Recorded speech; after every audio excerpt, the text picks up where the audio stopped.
ka ubutko bukira rero askiri bakunyara kwe murunganeria Eserekari gutekerania okweigwana kwabo kwa return to work formula nyorange gati yo kweigwana kwabo ni okwarenge naba orokigwa Bechiuniversity babe bakunyara komento misara yabo ase kerengo kia isana ibiri gwikakianda igoro yeme gose 7 to 10% egantu bagoteba bunano okweigwana konde utranyara gwikirana egantu kia nyandire kwirira barabo kunyara kwirana asomogirobo ekigane chinkwana cyaba kere barenge koye mu Eserekari so kunyara gutekerania at the end of the deal bargain ekere banya twara kwigwana nyuma yigane nse mutinyo yomo maiga yabarokuwa begara barakunyara kugira asentunde ntanga ni kere ngo mutinyo kyanda wasi babetu bakunyara gutwara kwigwana na Eserekari bakaire yo kunyara kwire na skuru maiga yo kunyara kwigwana na Eserekari getaranyara gwikira boniga abwasi borende babere bakunyara gucaka umugiro bakarendo kwigwana konde kwabego kunyara gutoke gati yabo amone Eserekari.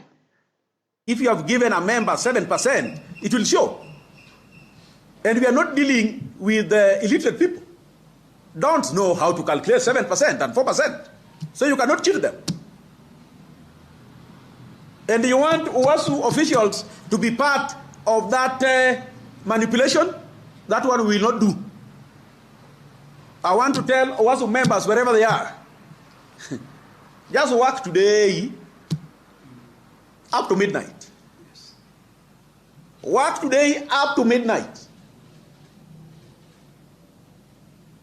Midnight. With 1 minute. Down your tools. We must honor the return to work formula.